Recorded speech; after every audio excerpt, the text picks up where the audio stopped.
Media के मेरी बहन भाई, आप सबका इस घोषणा पत्र के जो इवेंट में आप सबको बहुत बहुत सबसे पहले मैं स्वागत करना चाहती हूँ। जैसे सलमान साहब ने आपको बताया कि जो ये उन्नति विधान है, जो हमारा शक्ति विधान है और जो भर्ती विधान है, ये जितने भी घोषणा पत्र हमने जारी किए हैं और इनमें जितने भी सुझाव हैं वो हमें यूपी की पब्लिक से मिले हैं।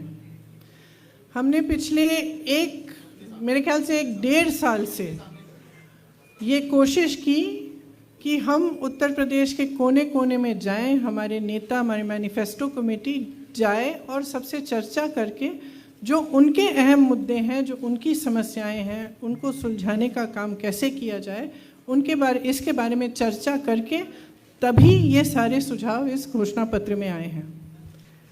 दूसरी पार्टियों की तरह हमने अन्य पार्टी के सुझाव लेकर अपने घोषणा पत्र में नहीं डाले। हमने जो भी इसमें डाला है वो पब्लिक की ही आवाज़ है। जैसे लल्लू जी ने कहा, हमने पिछले 2 सालों से बहुत संघर्ष किया, लेकिन हमारा संघर्ष पब्लिक के संघर्ष के मुकाबले में कुछ नहीं है। जो उत्तर प्रदेश की जनता आज संघर्ष कर रही है, जितनी परेशानियां को वो झेल रहे हैं, वे आप बहुत अच्छी तरह से जानते हैं।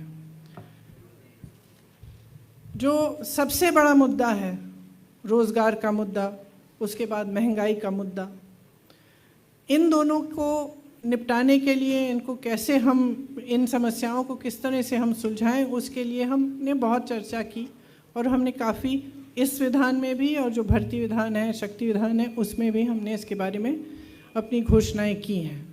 तो मैं कुछ मुख्य बिंदु इस घोषणा पत्र के मैं आपको पढ़ के सुनाना चाहती हूँ।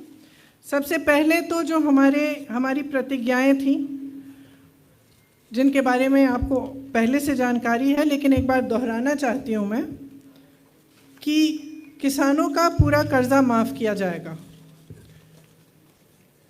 हम ये कह रहे हैं कि हमारी सरकार जब बनेगी तो 10 दिन के अंदर अंदर किसानों का कर्ज माफ़ किया जाएगा। छत्तीसगढ़ में जब कांग्रेस की सरकार आई तो आप सब ने देखा होगा कि शपथ लेते ही 3 घंटों के अंदर अंदर किसानों के कर्ज माफ़ किए गए। उसी तरह से हम यहाँ भी उत्तर प्रदेश में ये करना चाहते हैं। 2500 में गेहूं, धान और 400 में गन्ना खरीदा जाएगा। बिजली बिल सबका हाफ किया जाएगा। कोरोना काल में जिस का बकाया है वो साफ़ किया जाएगा, ख़त्म किया जाएगा। जिस को कोरोना से सबसे ज़्यादा आर्थिक मार पड़ी, उन परिवारों को 25,000 रुपये दिए जाएंगे ताकि वो एक बार फिर अपने पैरों पे खड़े हो सकें। हमने पहले भी ये बहुत बार घोषणा की है, फिर से दोहरा रहे हैं कि 20 लाख सरकारी रोज़गार दिलवाएंगे। इसका पूरा खाका तैयार करके हमने भर्ती विधान में आपको कुछ दिनों पहले बताया था। उसमें से 12 लाख सरकारी पद खाली पड़े हैं जिन्हें भाजपा की सरकार ने 5 सालों से नहीं भरा। हम कह रहे हैं कि हम वो 12 लाख पद भी भरेंगे और उसके अतिरिक्त हम 8 लाख और पद भरेंगे, या और रोज़गार हम माफ़ करिए, पद भरेंगे नहीं, 8 लाख हम रोज़गार और पैदा करवाएंगे। इसके साथ साथ हमने पहले भी कहा है कि 40% रोज़गार पहले के जो आरक्षण हैं उनके तहत महिलाओं को दिए जाएंगे। अगर कोई भी बीमारी हो तो सरकार की तरफ से 10 लाख रुपए तक इलाज मुफ्त मिलेगा। आवारा पशु की बहुत बड़ी समस्या है उत्तर प्रदेश में। कम पार्टियां इसके बारे में बात करती हैं, लेकिन सच्चाई ये है कि किसान बहुत त्रस्त हैं। और हमने अपने अनुभव में, जो हमारी छत्तीसगढ़ में कांग्रेस की सरकार है, उन्होंने एक पूरी योजना बनाई कि इससे हम किस तरह से इस समस्या को हम हल कर पाएँ। इसके मुख्य बिंदु हमारी उन्नति विधान में हैं, लेकिन मैं यहाँ कहना चाहती हूँ कि जिन को आवारा पशुओं के नुकसान को झेलना पड़ा है, उन्हें 3,000 रुपये का मुआवजा दिया जाएगा और एक गोधन न्याय योजना शुरू की जाएगी, जिसके काफ़ी ज़्यादा एलिमेंट्स होंगे, लेकिन एक एलिमेंट ये है कि 2 रुपये किलो में गोबर खरीदा जाएगा। ये छत्तीसगढ़ में हो रहा है और फिर उस गोबर को वर्मी कॉम्पोस्टिंग में सेल्फ हेल्प ग्रुप्स द्वारा इस्तेमाल किया जाता है। तो इससे बहुत सुविधा होती है। छोटे और मझोले उद्योगों के लिए देखिए, हम सब ने देखा है, आपने हाल ही में बागपत में एक छोटे व्यापारी की हालत देखी और हम सब ने वो बहुत ही दुखद घटना, एक तो फेसबुक पे लाइव हुई और हमें पता चला कि उनकी पत्नी की मृत्यु भी हुई है। बहुत ही ज़्यादा दुखद ये घटना हुई, लेकिन ये हम पूरे प्रदेश भर में देख रहे हैं। चाहे मैं नोएडा में गई प्रचार करने के लिए, चाहे मैं बुंदेलखंड गई, चाहे झांसी में थी, चाहे यहाँ पे लखनऊ में हो, चाहे जहाँ भी मैं जा रही हूँ, ये देखने को मिल रहा है कि जो छोटे व्यापारी हैं और मझोले व्यापारी हैं वो एकदम इतने त्रस्त हैं और परेशान हैं, क्योंकि उनके लिए एकदम कोई भी सपोर्ट, समर्थन सरकार की तरफ से नहीं आया है।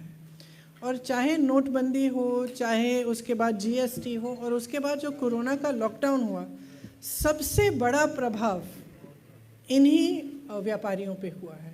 तो चाहे छोटे दुकानदार हों, छोटा मैन्युफैक्चरिंग यूनिट हो, बहुत ही ज़्यादा असुविधा हुई। लेकिन सरकार की तरफ से बहुत दुख की बात है कि इनके लिए कोई सपोर्ट नहीं मिली। और इस बजट में जो 2-3 दिन पहले आई, उसमें भी आपने देखा होगा कि जहां बड़े बड़े उद्योगपतियों के लिए, जो प्रधानमंत्री जी के मित्र हैं, उनके लिए तमाम योजनाएं, तमाम समर्थन और हर चीज़ लिखी गई, लेकिन इन छोटे व्यापारियों के लिए कुछ नहीं लिखा गया, गरीबों के लिए कुछ नहीं लिखा गया। इसीलिए हम चाहते हैं कि एक ख़ास मदद हम छोटे व्यापारियों की करें। इसमें मुख्य बिंदु ये है कि जो पारंपरिक क्लस्टर्स होते थे, जैसे मुरादाबाद में पीतल का क्लस्टर, कानपुर में लेदर, इनको हम और मजबूत बनाएं। और इसमें नौजवानों को, अगर नौजवान अपना छोटा व्यापार शुरू करना चाहता है, अपना मैन्युफैक्चरिंग करना चाहता है, एक यूनिट खड़ा करना चाहता है, उसके लिए हमने भर्ती विधान में ऑलरेडी बोला था कि हम किस तरह की सुविधाएं देंगे। जैसे उनको लोन मिलेगा 1% ब्याज पे, और किस तरह से हम उन क्लस्टर्स को डेवलप करेंगे ताकि उन क्लस्टर्स में जितनी भी सुविधाएं हैं इंडस्ट्री के लिए वो मिले और पूरी तरह से इन छोटे व्यापारियों की मदद हो। श्रमिकों और कर्मचारियों के लिए हमने ये प्रपोजल दिया है कि आउटसोर्सिंग बंद की जाएगी। संविदा कर्मियों का नियमितीकरण कई चरणों में किया जाएगा। सफाई कर्मियों को नियमित किया जाएगा। तो ये हमारे इस उन्नति विधान में है कि हम आउटसोर्सिंग बंद करना चाहते हैं। हम चाहते हैं कि आस्ते आस्ते एक एक करके कुछ चरणों में जितने भी आउटसोर्स्ड हैं और अभी संविदा कर्मी हैं उनका नियमितीकरण हो। नियमितीकरण से उनका जो मानदेय है वो सम्मानजनक बन जाएगा और अन्य सुविधाएं अन्य सुविधाओं का लाभ ले पाएंगे। रसोइया का जो मानदेय है उसको हम 5,000 रुपये तक प्रति माह बढ़ाना चाहते हैं। जहाँ तक शहरी विकास की बात है, झुग्गी वासियों को भूमि अधिकार दिया जाएगा। झुग्गी वाली ज़मीन आपके नाम की जाएगी और मध्यम वर्ग को किफ़ायती आवास के लिए भूमि को और आर्थिक प्रोत्साहन मिलेगा। ग्रामीण विकास के लिए दो जो मुख्य बिंदु हैं, हालांकि इसमें शहरी विकास, ग्रामीण विकास, मिडिल क्लास के लिए और बहुत सारे बिंदु हैं, लेकिन मैं ज़्यादा समय अभी नहीं लेना चाहती। जो मुख्य बिंदु है ग्रामीण विकास में, ग्राम प्रधान का वेतन हम 6,000 रुपये प्रति माह तक बढ़ाना चाहते हैं और चौकीदारों का वेतन 5,000 रुपये प्रति माह तक।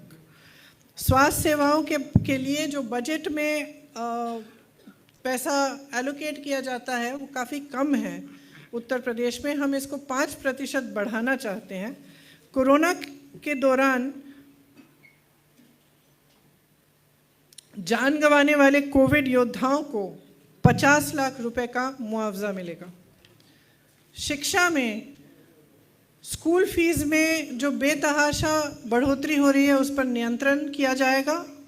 ब्लॉक स्तर पर इंटरनेट व अन्य सुविधाओं से युक्त सार्वजनिक पुस्तकालय बनाए जाएंगे। शिक्षकों के खाली कुल 2 लाख पदों को भरा जाएगा। एड हॉक शिक्षकों और शिक्षा मित्र को, ये प्लीज़ ध्यान से सुनिए, एड हॉक शिक्षकों और शिक्षा मित्रों का अनुभव व सेवा अनुसार नियमितीकरण किया जाएगा।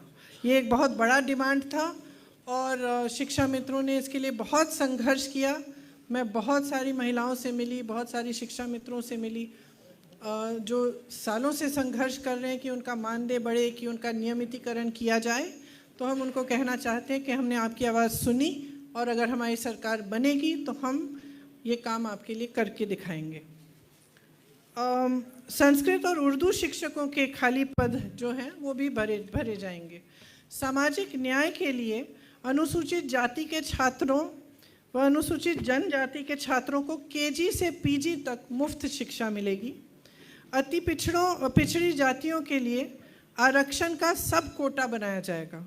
निषादों को नदियों से संसाधनों पर अधिकार मिलेगा। अति पिछड़ी जातियों के लिए छात्रवृत्ति, हॉस्टल्स जैसे लक्षित कार्यक्रम इस उन्नति विधान में है। कारीगरों व बुनकरों के लिए विधान परिषद में एक आरक्षित सीट। मैं तो चाहती हूँ कि आप मीडिया के लिए भी एक आरक्षित सीट होनी चाहिए इसमें। कोल समुदाय को अनुसूचित जनजाति का दर्जा दिया जाएगा। दिव्यांग बहनों और भाइयों के लिए 3,000 रुपये प्रति माह का पेंशन। मैं झांसी गई थी, उस समय मुझसे कुछ लोग मिले थे और उन्होंने मुझे कहा था कि उनका पेंशन बहुत ही कम है, कम से कम 3,000 रुपये प्रति माह तक बढ़ाना चाहिए। तो उनकी बात सुनते हुए मैंने सबसे बात की, चर्चा की और ये हमने तय किया कि ये बिल्कुल पॉसिबल है और हम इसको करेंगे। तो मैं आपको ख़ास बताना चाहती हूँ जो मुझसे मिले थे कि ये आपकी मांग हमने इस घोषणा पत्र में डाली है। महिला पुलिस कर्मियों को उनके गृह जनपद में पोस्टिंग की अनुमति। बहुत सारी महिला पुलिस कर्मियों से मैं इत्तेफाक से मिली हूँ। कुछ कई लोगों ने मुझे हिरासत में लिया, उस समय बातचीत करने का मौका मिला और पता चला कि किसी का घर नोएडा में है, पोस्टिंग सीतापुर में है। माँ अकेली नोएडा में है और उनको सीतापुर आना पड़ रहा है काम करने के लिए। तो मेरे ख्याल से ये एक बड़ा मुद्दा है उनके लिए और मेरी बहनें हैं, उनकी मदद के लिए हमने सोचा कि अच्छा रहेगा कि उनके घर के ही एरिया में उनकी पोस्टिंग हो। पूर्व सैनिकों के लिए एक विधान परिषद की सीट और सच्चाई को लिखने वाले और दिखाने वाले जो पत्रकार हैं जिनके खिलाफ मुकदमे दायर किए गए हैं, उन सब मुकदमों को हम ख़त्म करेंगे। तो आपको स्वतंत्रता मिलेगी जो आज आपके पास है नहीं। तो ये मुख्य बिंदु हैं। मैं कहना चाहती हूँ और मैं बार बार इस बात को दोहराती हूँ कि चुनाव के समय हमें विकास की बात करनी चाहिए, हमें उन मुद्दों को उठाना चाहिए जिससे आपका जीवन बेहतर बने। जहाँ जहाँ मैं जाती हूँ मैं पूछती हूँ 5 सालों में आपका जीवन बेहतर हुआ, आपको सुविधाएं मिली? और एक जगह नहीं है, एक घर नहीं है, एक परिवार नहीं है जो मुझे इस सवाल के जवाब में हाँ कह सकता है। सब कहते हैं, कई नौजवान हैं, लोग कहते हैं कि ठीक है राशन मिल गया, लेकिन वो मुझे कहते हैं कि हम राशन से क्या करेंगे? ठीक है थोड़ी सी सुविधा मिल जाएगी, लेकिन हमारी प्रगति कैसे होगी? हम सक्षम कैसे बनेंगे? आत्मनिर्भर कैसे बनेंगे? अपने पैरों पर कैसे खड़े होंगे? तो बार बार हम कांग्रेस पार्टी के जितने भी नेता हैं, हम एक सकारात्मक प्रचार करना चाह रहे हैं। हम चाह रहे हैं कि उत्तर प्रदेश की बात हो, आपकी जनता की बात हो, आपके विकास की बात हो। और मैं जो भी देख रहे हैं इस प्रोग्राम को, मैं आपसे आग्रह करती हूँ कि आप सारे राजनीतिक दलों से विकास पर अपने जो मुद्दे हैं, आपके मोहल्लों में, गलियों में नल क्यों नहीं है, सड़कें क्यों नहीं बनी हैं, बिजली क्यों नहीं है, पानी क्यों नहीं आ रहा है, शिक्षा की सुविधा क्यों नहीं है, सेहत के लिए क्या सुविधा है, ये सब सवाल आप उठाएं और उनको मजबूर करें कि इन सवालों पे चुनाव लड़ा जाए। तो आशा है कि हमारा जो घोषणा पत्र है इसमें आपकी बहुत सारी समस्याओं के समाधान की बात है। आप सब इसको ध्यान से पढ़ेंगे और वोट डालने के समय भी इस पर आप अपना ध्यान आकर्षित करेंगे।